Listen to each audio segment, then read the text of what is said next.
Welcome back. तो friends, अभी की लेटेस्ट न्यूज है आईएमएफ एंड वर्ल्ड बैंक का बड़ा खुलासा। तो चलो देखते हैं, वीडियो शुरू करते हैं। वीडियो शुरू करने से पहले अगर आप चैनल पर नए हो और आपने अभी तक सब्सक्राइब नहीं किया है तो जल्दी से पहले सब्सक्राइब के बटन बेल आइकन को क्लिक कर लो ताकि आपको हमारे सारे न्यू वीडियोस के नोटिफिकेशन मिल जाए जैसे हम अपलोड करें। अगर आपको वीडियो पसंद था प्लीज लाइक एंड शेयर। चलिए शुरू। नमस्कार दोस्तों, स्वागत है आपका हिंदी नॉलेज शो में। तो दोस्तों, आप सभी लोग जानते हैं आईएमएफ यानी कि इंटरनेशनल मॉनेटरी फंड, इसे दुनिया का सबसे बड़ा फाइनेंशियल इंस्टीट्यूट भी कहा जाता है। और आज इसी आईएमएफ ने भारत पर ऐसे ऐसे खुलासे कर डाले हैं जिसे देखकर दुनिया के जो सबसे शक्तिशाली और साधन संपन्न देश हैं वो सब हैरान है। और देखिए, हैरान होने वाली बात भी है क्योंकि आंकड़े ही कुछ ऐसे निकलकर सामने आए हैं जिन्हें देखकर आप भी अचंभित रह जाएंगे। लेकिन इस खबर को बताने से पहले मैं आपको छोटा सा बैकग्राउंड दे दूं। दरअसल एक हफ्ते पहले जो वर्ल्ड बैंक है, जिसे आईएमएफ के बाद दूसरा सबसे बड़ा फाइनेंशियल संस्थान कहा जाता है, उसने भारत पर रिपोर्ट जारी करी थी। मैंने इस पर वीडियो भी बनाई थी और बताया था कि वर्ल्ड बैंक ने यह ऐलान किया है कि इस समय मंदी की वजह से दुनिया भर की तमाम अर्थव्यवस्थाएं स्लो हो जाएंगी।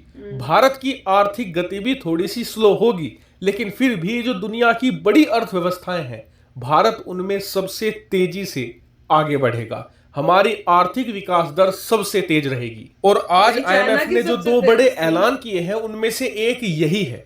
दरअसल आईएमएफ ने भी इस रिपोर्ट पर मुहर लगाई है और यह कहा है कि जो दुनिया के बड़े डेवलपिंग देश हैं और जो डेवलप हो चुके देश हैं, उन सभी में भारत की जो जीडीपी ग्रोथ है वो सबसे तेज रहने वाली है, लगभग 8.2%।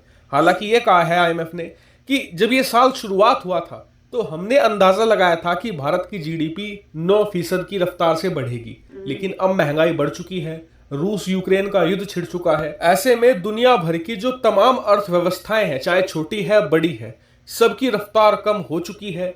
भारत की भी थोड़ी सी कम होगी, लेकिन भारत ने पिछले कुछ सालों में जो इकोनॉमिक रिफॉर्म किए हैं उस वजह से भारत पर कुछ खास असर नहीं पड़ने वाला। इतना ही नहीं, आपको याद होगा कि आईएमएफ ने ही अब से 15 दिन पहले यह भी बताया था कि भारत के अंदर एक्सट्रीम पॉवर्टी यानी कि ऐसी आबादी जिसके पास खाने को भी दाना नहीं है, वो लगभग भारत ने खत्म कर दी है। अब मात्र कुछ ही लोग ऐसे भारत के अंदर बचे हैं। अब आईएमएफ की इस रिपोर्ट पर भारत के अंदर कई लोगों ने सवाल उठाए थे कि ये आंकड़ा गलत है, ये आंकड़ा सही नहीं हो सकता। लेकिन आज वर्ल्ड बैंक ने भी इस रिपोर्ट पर मुहर लगा दी है। स्क्रीन पर आप देखिए, वर्ल्ड बैंक ने खुद कहा है कि भारत ने पिछले 10 सालों के अंदर जो एक्सट्रीम पॉवर्टी है उसे रिकॉर्ड स्तर पर कम किया है और यह भारत की एक बहुत बड़ी अचीवमेंट है पिछले एक दशक में। वहीं एक खास बात यह भी हुई कि जब इस रिपोर्ट को आईएमएफ जारी कर रहा था तो उस वक्त उन्होंने भारत की खूब तारीफ भी करी है। तारीफ करी है श्रीलंका की वजह से। आईएमएफ ने कहा कि जिस तरीके से भारत श्रीलंका के अंदर स्थिति को हैंडल कर रहा है और श्रीलंका की भरपूर मदद कर रहा है, उससे श्रीलंका में हालात सुधर रहे हैं और इस सब की वजह है भारत, और इसीलिए भारत की तारीफ होनी चाहिए। वैसे अगर आप ओवरऑल आईएमएफ की इस रिपोर्ट को देखें तो इसमें भारत के लिए भरपूर पॉजिटिव है और भारत को भविष्य में एक बड़ी आर्थिक सुपर पावर कहा गया है। हालांकि आईएमएफ और वर्ल्ड बैंक की इन रिपोर्ट्स पर आपका क्या मानना है, कमेंट करके जरूर बताएगा। Thank you very much for watching. तो फ्रेंड्स, मैं तो यही कहूंगी कि जिस किसी को भी डाउट है, जैसे कह रहे हैं कि इंडिया में कई लोगों को डाउट था भैया ये तो रॉन्ग रिपोर्ट है या रिपोर्ट ने गलत बताया, ऐसा नहीं है या जो भी है, जब दूसरी जगह से भी रिपोर्ट आ रही है और दो जगह से सेम चीज आ रही है तो डाउट का कोई मतलब ही नहीं बनता। क्योंकि एक तो वो इंडिया के अंदर से बन के नहीं आ रही रिपोर्ट, ये बाहर से रिपोर्ट आ रही है और वो जो है उनको कोई वो नहीं है कि हम इंडिया को जान पूछ के प्रेज करें या कुछ उस टाइप से गड़बड़ करके करें। वो तो कोशिश करेंगे बल्कि डाउन प्ले करने का। तो अगर वो बता रहे हैं तो डेफिनेटली इंडिया ने बहुत ही अच्छा काम किया है। और जैसे कह रहे हैं कि पॉवर्टी लाइंस में से जो नीचे थे वो लोग जो है अब है ही नहीं या बहुत कम है या उस टाइप से रिडक्शन हुआ है, तो दैट इज ट्रू। और बहुत ही वे बात सुन के बहुत ही खुशी होती है कि देखो इंडिया जो है इतनी जल्दी जल्दी प्रोग्रेस कर रहा है। और जैसे कह रहे थे कि 8% टू 9% जो है वो था प्रोग्रेस रेट, तो दैट इज फैंटास्टिक। बट सुनने में तो यही आया है कि चाइना का तो सबसे कंपेयर करो तो चाइना का सबसे ग्रोथ रेट जो था सबसे ज्यादा था। तो काफी हैरानी तो मुझे यही होती है कि जहां से कोविड हुआ और जिसकी वजह से सारा वर्ल्ड जो है सफर कर रहा है और उन सब पे असर हुआ, वहां पे जहां से हुआ उनको जो है असर उनका सबसे कम हो रहा है और उनका प्रोग्रेस रेट जो है वो इतना हाई हो गया। पर इंडिया को डेफिनेटली इस टाइप से अपने को मेंटेन करके रखना चाहिए और कोशिश करनी चाहिए कि और इसको ज्यादा कर दें ताकि we get closer to China. But this is fantastic news और प्राउड हो रहा, बहुत फील हो रहा होगा हर एक इंडियन को। और इतनी गुड न्यूज है कि भैया आपके कमेंट्स जब पढ़े थे तो मैंने कहा था यार ये तो फैंटास्टिक न्यूज है, ये तो सुन के मजा आ गया। राइट, बहुत अच्छी बात है कि पॉवर्टी उन्होंने बोला रिडक्शन हुआ है, कि मैसिव रिडक्शन, की ऐसा नहीं है कि खत्म हो गई एक्सट्रीम पॉवर्टी, मगर मैसिव रिडक्शन हुआ है, तो वो तो अच्छी बात है। खत्म भी हो जाएगी, वो तो होगी, पॉवर्टी खत्म हो जाएगी, एक्सट्रीम पॉवर्टी तो छोड़िए, पॉवर्टी भी खत्म हो जाएगी, होनी तो चाहिए, और ये सब चीजें सॉल्व होंगी जैसे जैसे जीडीपी और बढ़ेगा। मगर जो टारगेट 9% का था वो मेरे ख्याल से कम था, थोड़ा ज्यादा होना चाहिए, पता नहीं 12 से 15% करना चाहिए टारगेट, जिससे उसे अचीव करें तब, और वो आएगा मेरे ख्याल से। अभी कोविड से रिकवरी हो रही है, इससे थोड़ा समय लग रहा है, मगर थोड़ा थोड़ा आगे जाएंगे तो मेरे ख्याल से अगले साल तक डबल डिजिट नंबर्स में हो जाना चाहिए।